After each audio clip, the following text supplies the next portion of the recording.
Bertemu lagi di konferensi bawah pohon bersama saya, Mega, dari tim GCDC. Pada konferensi bawah pohon kali ini, kita akan membahas terkait behind the scene of speech bersama praktisi GCDC, yaitu Miss Jessica selaku psikolog anak, Miss Ita selaku terapi wicara, Mr. Bagas selaku okupasi terapi, dan Miss Wendy selaku fisioterapi. Nah, kira-kira pembahasannya apa aja ya? Yuk kita lihat video berikut ini. Oke, terima kasih sebelumnya Ibu Erli untuk pertanyaannya. Pertanyaannya bagus sekali dan fenomena terkait keterlambatan bicara sangat banyak sekali terjadi saat ini, terutama semenjak masa pandemi.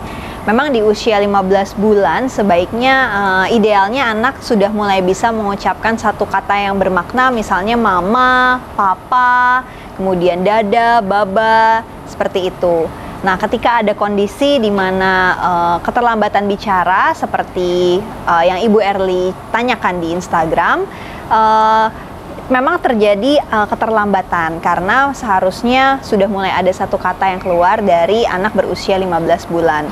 Nah, saya pribadi ketika melakukan pemeriksaan psikologis akan melihat dari berbagai aspek. Karena berbicara tentang kemampuan bicara pada anak-anak, itu kita tidak hanya bisa melihat dari satu aspek saja, tapi kita harus melihat dari beberapa aspek karena di dalam perkembangan anak banyak fondasi-fondasi yang terkadang kita tidak sadari itu menjadi penting untuk kita stimulasi. Nah, apa saja fondasinya? Yang pertama adalah sensori atau panca indera. Nah, kita bisa lihat bagaimana orang tua sudah cukup atau belum menstimulasi area sensori atau panca indera anak melalui aktivitas gerak maupun aktivitas yang menstimulasi indera perabaan. Nah, hal tersebut sangat-sangat mempengaruhi bagaimana kemampuan berbicara anak nantinya. Apabila kemampuan sensori atau panca inderanya belum banyak terstimulasi, maka berbagai aspek perkembangan lain, salah satunya bicara, itu bisa terpengaruh. Lalu selain itu kita perlu melihat juga dari area postur dan juga motorik kasar. Bicara menggunakan otot mulut. Otot mulut memang umumnya letaknya di kepala, tapi otot mulut yang berada di kepala juga berkaitan dengan otot-otot area lain di area badan atas. Nah, oleh sebab itu perlu dilihat juga bagaimana kemampuan motorik kasar anak, terutama area badan atas anak, posturnya seperti apa, kekuatan motoriknya dan kekuatan ototnya seperti apa. Apabila masih ada bagian yang lemah, maka hal tersebut dapat berkontribusi terhadap keterlambatan berbicara, sehingga pada akhirnya anak belum mampu mengucapkan kata-kata secara tepat. Nah, lain lagi halnya dengan area oral motor atau area mulut itu sendiri. Bisa saja mungkin dari segi postur, dari segi motorik kasar, dan dari segi sensori sudah cukup banyak terstimulasi, tapi mungkin area oral motor atau area otot-otot di mulutnya belum banyak terstimulasi karena mungkin anaknya belum mau banyak mengunyah makanan-makanan yang teksturnya bervariasi. Nah, hal tersebut juga sangat mempengaruhi kemampuan berbicara anak. Di luar ketiga aspek tersebut, stimulasi dari orang tua juga sangat-sangat penting. Bagaimana cara orang tua menstimulasi kemampuan berbicara anak, itu juga mempengaruhi kemampuan anak dalam berbicara.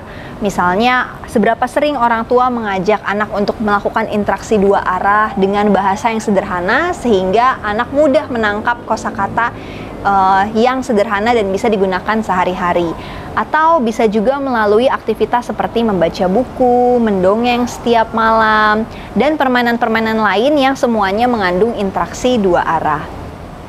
Nah, setiap aspek tersebut nanti akan dibahas masing-masing praktisi. Misalnya sensori akan dibahas dengan okupasi terapis, kemudian berkaitan dengan kekuatan otot dan area badan atas tubuh akan dibahas lebih lanjut oleh fisioterapis, dan area aspek komunikasi termasuk area oral motor akan dibahas lebih lanjut oleh terapis wicara.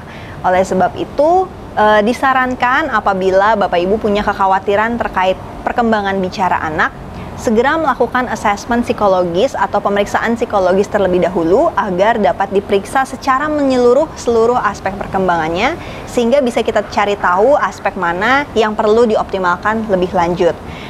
Tadi saya dengar pertanyaan Ibu Erli terakhir, apakah stimulasi atau intervensi itu bisa dilakukan, bisa dijawab setelah melakukan pemeriksaan, akan tetapi stimulasi itu tentunya wajib hukumnya untuk selalu dilakukan. Kira-kira itu dari saya, semoga nanti okupasi terapis, fisioterapis, dan terapis wicara juga bisa melengkapi lebih banyak terkait dengan kemampuan berbicara pada anak.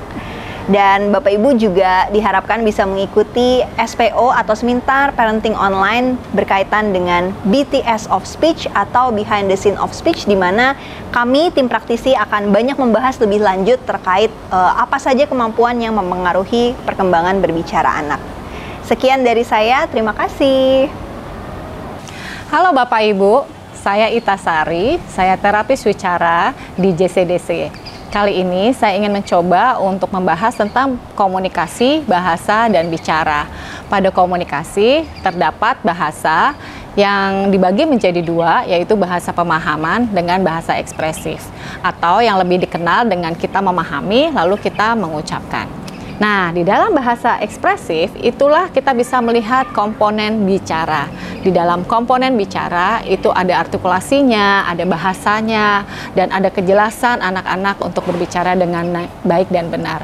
Sepintas, tiga komponen ini sepertinya komponen yang berdiri sendiri-sendiri. Tapi ternyata tiga komponen ini saling berkaitan. Komunikasi ditunjang oleh bahasa dan juga ditunjang oleh bicara. Nah, jika Bapak dan Ibu akan memahami lebih lanjut tentang komunikasi, bahasa, dan bicara, kita akan ikuti di SPO pada bulan Juni nanti. Nah, Bapak Ibu, apa saja sih yang dapat menunjang kemampuan pada bicara pada anak-anak? Ada beberapa hal yang dapat menunjang kemampuan berbicara pada anak. Salah satunya adalah kesiapan anak secara pemahaman dan kesiapan anak dalam hal berbicara. Untuk berbicara, anak-anak perlu disiapkan juga Bapak dan Ibu untuk kesiapan dalam rongga mulutnya. Kita tahu bahwa memproduksi bunyi dan bicara artikulasi juga membutuhkan alat di dalam artikulator kita seperti gigi, lidah, bibir, dan pipi, serta udara untuk bernapas. Pada komponen-komponen ini juga perlu dilatih untuk membuat anak bisa berbicara dengan maksimal. Nah, dalam hal berbicara ini kita tidak hanya melihat apa yang ingin dibicarakan, tapi kita juga berbicara pada kendaraan yang akan dipakai untuk berbicara. Nah, coba Bapak Ibu bisa melihat apakah anak-anak kita bisa menggerakkan mulutnya dengan baik. Apakah mereka makannya juga baik, mereka mengunyah makanannya dengan baik, atau hanya diemut saja makanannya. Nah, itu salah satu hal yang perlu kita lihat. Yang harus kita perhatikan dalam menunjang berbicara pada anak adalah komponen pemahaman atau apa yang akan anak-anak bicarakan. Komponen yang berikutnya adalah kendaraan yang dipakai untuk anak-anak dalam berbicara. Dalam berbicara Bapak Ibu, kita membutuhkan mulut atau oral motor yang tepat dan siap untuk berbicara. Karena beberapa berbicara artikulasi itu ditunjang oleh gerakan pada bibir, lidah, rahang, dan alat-alat artikulator yang ada di dalam sini. Nah, jika misal anak-anak belum siap untuk melakukan ini, produksi bicaranya juga tidak begitu jelas. Nah, produksi bicara yang jelas dipengaruhi oleh cara makan, gaya makan, apakah anak-anak juga bisa menggerakkan mulutnya dengan baik, lidahnya dengan baik. Hal itu akan menunjang kejelasan berbicara pada anak. Kalau berbicara sama paham, beda atau tidak ya Miss? Nah, kita akan mencoba untuk mengupas itu di SPO Juni nanti. Selamat mengikuti. Dah. Nah, Mr. Bagas, banyak nih para orang tua menanyakan tentang gimana sih kalau anak belum bisa bicara, kenapa harus dikonsultasikan ke okupasi terapis dulu? Oke, sebelumnya izinkan saya perkenalkan terlebih dahulu. Saya Madegiri Bagas Jaya, biasa dipanggil Mr. Bagas, dan saya adalah okupasi terapis di JCDC. Nah, terima kasih juga Miss Mega udah menanyakan pertanyaan ini gitu. Kenapa? Karena pertanyaan ini cukup banyak sekali yang menanyakan gitu. Entah yang baru hadir, baru datang gitu, ataupun yang sudah melakukan sesi gitu. Nah, Bapak Ibu, sebenarnya ketika anak datang gitu ya dengan permasalahan belum bicara atau dengan permasalahan bicara, tentu pasti ada tanda tanya besar gitu. Kira-kira apa sih yang menghambat nih, Miss Mega? Kira-kira apa yang menghambat si anak ini kok belum bicara di usianya yang memang mungkin sudah seharusnya udah mulai bicara gitu. Nah, tanda tanya besar ini tentu akan dijawab di screening. kayak gitu. Nah, ketika di screening Bapak Ibu atau ketika udah mulai sesi intervensi gitu ya, saya sebagai okupasi terapis melihat gitu. Oh, ternyata ada hal-hal yang menghambat si anak, bukan kemampuan bicaranya saja, tapi ternyata ada satu komponen yang menghambat kemampuan bicara anak. Salah satunya apa, Miss Mega? Namanya adalah sensori gitu. Kita punya 8 sensoris Bapak Ibu. Nah, sensoris-sensoris ini berfungsi untuk apa? Untuk bisa menerima informasi dari luar maupun dari dalam tubuh kita. Supaya kita apa? Supaya kita bisa merespon dengan adaptif. Kita bisa merespon dengan sesuai dengan kondisi dan waktunya, kayak gitu. Nah, ketika waktunya untuk misalkan intervensi ataupun di screening, ternyata kita bisa melihat ada banyak permasalahan di situ gitu. Permasalahan di sensoris atau indera ini. Kita punya 8 indera Bapak Ibu, yang mungkin sering kita dengar ada panca indera gitu. Ada 5 indera, ada 6 indera atau indera ke-6 misalkan seperti itu. Tapi ternyata kita punya 8 indera. Nah, kita sering dengar ada panca indera, yaitu penglihatan, pendengaran gitu ya, pembau, pengecap, perabaan gitu. Nah, tapi ada 3 hal lagi, 3 indera yang menjadi dasar lagi, yaitu yang ke-6 adalah vestibular atau keseimbangan. Jadi kita bisa seimbang, kita bisa mengetahui posisi tubuh kita karena ada indera vestibular ini, Miss Mega. Lalu kita juga punya namanya indera proprioception yang ke-7 gitu ya. Indera yang membuat kita bisa merasakan organ-organ kita nih, tangan kita, tangan kita lagi ke atas gitu, tubuh kita juga, bagaimana tubuh kita bergerak gitu. Ini indera proprioception kerjanya. Nah, satu lagi ada namanya indera interoception atau indera yang berfungsi untuk kita bisa dapatkan informasi dari organ dalam kita. Jadi kita tahu lapar nih Miss Mega, kita tahu haus, kita tahu capek, kita tahu lagi sesek badannya, lagi nggak enak badan karena ada indera ini. Nah, contoh-contoh yang saya sering temui gitu ya, ketika si anak memang punya permasalahan bicara atau belum bicara gitu ya di sesi gitu. Ternyata ada banyak sekali permasalahan sensoris gitu. Salah satunya bisa jadi saya contoh gitu. Oh, ternyata si anak belum bisa nih untuk bisa tenang. Kita bisa bilang, oh si anak cukup banyak gerak, energinya nggak habis-habis gitu. Miss Mega coba bayangin kalau misalkan ada Miss Mega ngomong sama saya gitu. Tetapi saya cenderung gerak terus ke sana kemari gitu. Kira-kira kalau Miss Mega lagi ngomong 1 kata, 2 kata, kira-kira bisa nggak ya didengar sama si anaknya ketika dia masih sibuk sama badannya jalan-jalan? Pastinya nggak bisa dong, Mr. Bagas. Betul. Kita juga merasa nggak nyaman kalau ngomong sama orang, tapi orangnya kesana kemari. Betul. Nah, jadi itu salah satu juga yang menghambat gitu. Oh, ada kecenderungan si anak untuk mencari sensasi. Ada juga yang gangguannya cukup sensitif sama sensasi gitu. Ada juga yang nggak ngerasain sensasi. Nah, tentu 3 respon dasar ini akan dilihat oleh psikolog ataupun dokter yang akan men-screening untuk lebih jauh dan lebih jelas gitu. Kira-kira permasalahannya apa. Satu contoh lagi yang mungkin kita bisa menggambarkan permasalahan sensoris adalah begini, Miss Mega. Miss Mega coba bayangkan kalau misalkan Miss Mega ngomong sama saya gitu. Tetapi si anak atau saya sensitif banget sama suara gitu.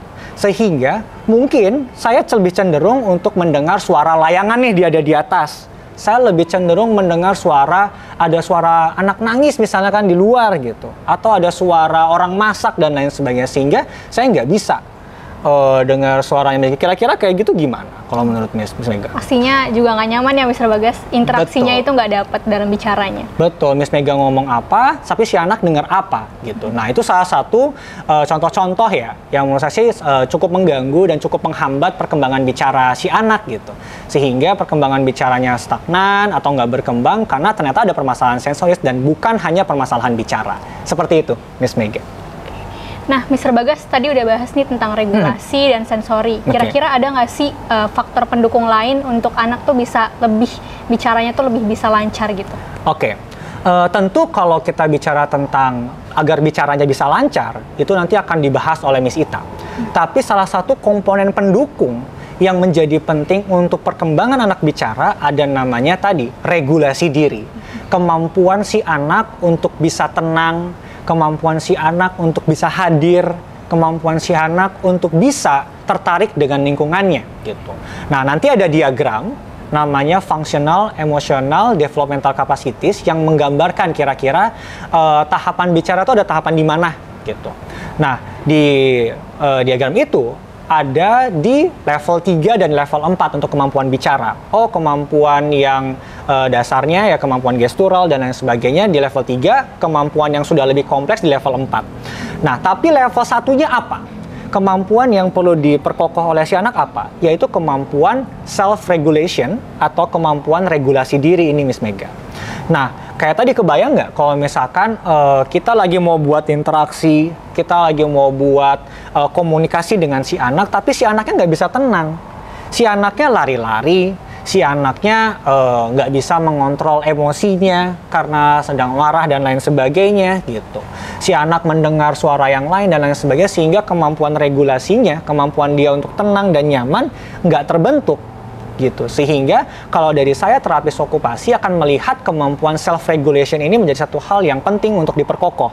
Karena menjadi dasar kemampuan yang ada di atasnya tadi, level 2, level untuk kita bisa dapat berinteraksi lebih lama gitu ya. Kemampuan untuk berkomunikasi sederhana, kemampuan komunikasi secara kompleks didasari dari kemampuan regulasi diri itu. Jadi salah satu komponen yang penting adalah regulasi diri, Bapak Ibu.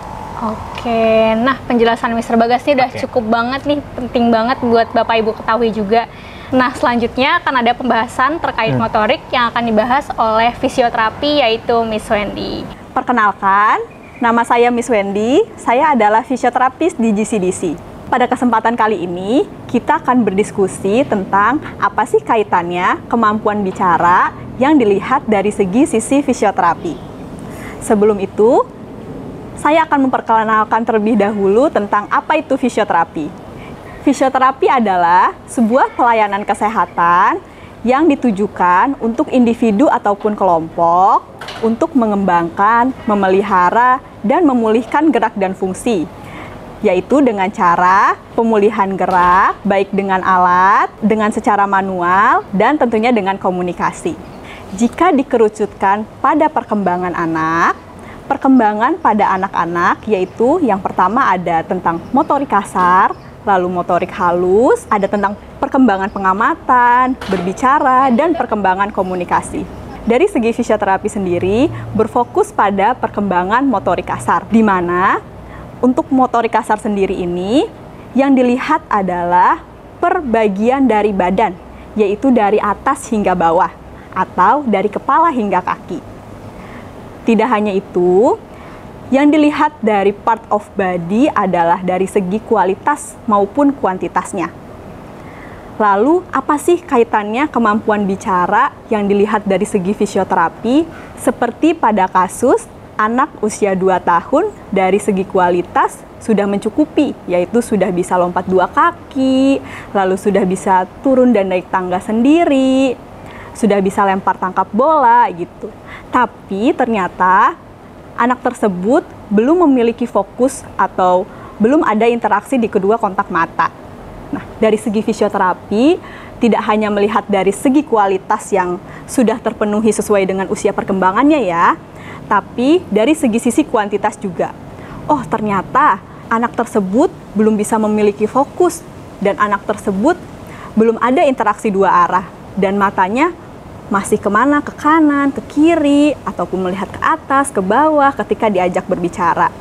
Nah, dari situ yang bisa kita lihat adalah, oh, bagian dari otot mata yang belum optimal. Selain itu, ternyata di kemampuan berbicara juga ada bagian yang berperan, yaitu sistem kardiorespirasi atau biasa kita sebut sistem pernafasan. Nah, di sistem pernafasan tersebut juga kita kuatkan dan kita kembangkan pada otot-otot pernafasannya. Selain itu, untuk bisa mempertahankan fokus, ada bagian dari tubuh yaitu namanya otot core. Nah, di mana ketika otot tersebut belum optimal, maka anak untuk bisa menerima informasi dan untuk bisa memberikan output apa yang dia dengar, itu juga akan terasa sulit karena dari segi badan ataupun dari segi dasar pondasi dari tubuh belum begitu kuat. Nah, ketika dari otot mata, lalu otot leher yang berkaitan dengan kemampuan berbicara, lalu otot-otot badan bagian atas juga yang tentunya berpengaruh pada pondasi dan dasar dari tubuh ketika sudah optimal, maka anak akan lebih mudah untuk memproses yang pertama, memproses apa yang diberikan atau input yang datang untuk anak. Lalu anak juga bisa untuk mempertahankan fokus, sehingga yang diharapkan adalah ketika kemampuan badan anak sudah lebih ready, maka proses menerima informasi dan mempertahankan fokus pada anak juga akan lebih mudah. Jadi, anak lebih bisa dan lebih mudah untuk mengeluarkan kata, berbicara, serta berkomunikasi. Nah, bagi Bapak Ibu yang ingin tahu lebih lanjut tentang kemampuan bicara pada anak dari segi fisioterapi, terapi okupasi, terapi bicara, dan psikologi, jangan lupa ikuti SPO Juni yang diadakan oleh GCDC. Nah, seru kan Bapak Ibu pembahasannya? Pembahasan behind the scene of speech akan dibahas lebih lanjut di Seminar Parenting Online Juni 2022. Dan apabila Bapak Ibu ingin ikut bergabung dalam SPO Juni 2022, Bapak Ibu dapat mendaftar melalui link di bio Instagram kami @mygcdc. Sampai ketemu di konferensi bawah pohon selanjutnya. Bye-bye!